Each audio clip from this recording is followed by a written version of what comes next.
अब और रिजल्ट की घोषणा एक हफ्ते पहले हो रही है। अब दिल्ली चुनाव की तारीखों की घोषणा करते वक्त चुनाव आयुक्त राजीव कुमार ने ईवीएम, वोटर लिस्ट में गड़बड़ी और खास वर्ग के वोटर का नाम हटाने जैसे विपक्ष के आरोपों का जवाब भी दिया। उन्होंने कहा कि चुनाव में चुनावी प्रक्रिया पे सवाल उठाना गलत ट्रेंड है, इससे युवा वोटर्स पर असर पड़ता है। सुप्रीम कोर्ट भी ईवीएम पर सवाल उठाने वालों को खारिज कर चुका है। राजीव कुमार ने यह भी कहा कि आरोपों को सुन करके दुख होता है।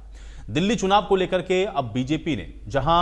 एक और हरियाणा के अपने नेताओं को चुनावी मैदान में उतार दिया है, बीजेपी ने हरियाणा के 14 नेताओं को दिल्ली चुनाव में प्रचार की जिम्मेदारी दे दी है, तो वहीं कांग्रेस ने अभी तक किसी भी नेता को चुनाव के लिए कोई जिम्मेदारी नहीं दी है। अब ऐसे में सवाल यह है कि दिल्ली के चुनाव से कांग्रेस के नेताओं ने आखिर ये दूरी क्यों बना रखी है? कांग्रेस ने हरियाणा के नेताओं को दिल्ली के चुनावों में क्यों नहीं उतारा है? दिल्ली के इस चुनावी दंगल में किसका मंगल होगा और दिल्ली चुनाव के लिए कांग्रेस की कैंपेन की प्लानिंग क्या है? आज इसी पर करेंगे हम आज की बड़ी बहस। देखिए, इस बार का जो चुनाव है दिल्ली का, वैसे तो हर चुनाव बड़ा रोचक होता है, इस बार का चुनाव और ज़्यादा रोचक होने जा रहा है क्योंकि दिल्ली की जनता केजरीवाल सरकार से बहुत बुरी तरह से परेशान है, दुखी है, हताश है, निराश है। और इस स्थिति के अंदर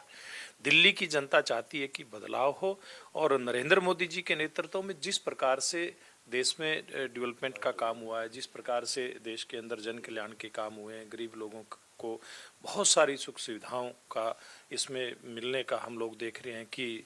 योजनाओं का शुरुआत हुई है। तो इस सारी बात को देखते हुए दिल्ली की जनता ये चाहती है कि भारतीय जनता पार्टी की सरकार दिल्ली प्रदेश के अंदर बने। देखिए, हमारे बहुत सारे कार्यकर्ता नेताओं की जिम्मेवारियां दिल्ली के अंदर लगी हैं और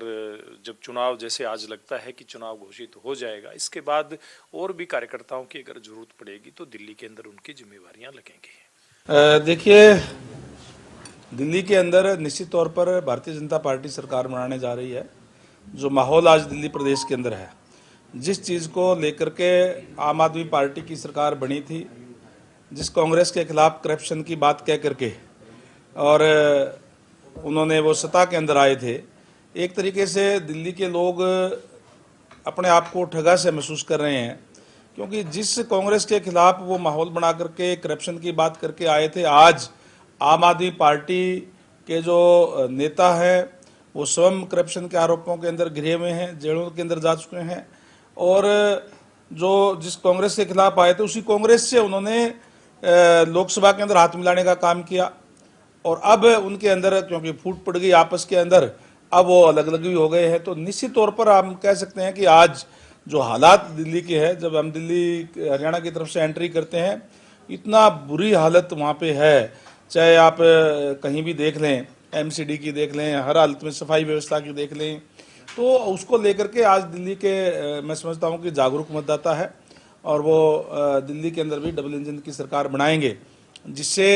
दिल्ली का एक अच्छा विकास हो सके। दिल्ली का चुनाव आज हिंदुस्तान का हर मतदाता इस समझ चुका है कि पूरे देश में वो पार्टी है तो प्रधानमंत्री नरेंद्र मोदी के नेतृत्व में भारतीय जनता पार्टी जो देश में सरकार चला रही है, तो हर प्रदेश चाहता है कि आज प्रदेश आगे बढ़े और वो प्रधानमंत्री नरेंद्र मोदी की नीतियों से आगे बढ़ सकता है। तो इसलिए अब दिल्ली की बात है, जिस प्रकार से अभी दिल्ली के चुनाव है तो दिल्ली हमारे लोकसभा में जनता समझ चुकी है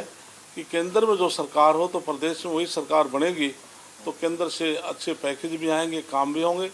और लोकसभा में मतदाताओं ने साबित कर दिया कि 7 की 7 लोकसभा सीट भारतीय जनता पार्टी के पक्ष में आई थी। अभी 70 विधानसभा की सीटें हैं,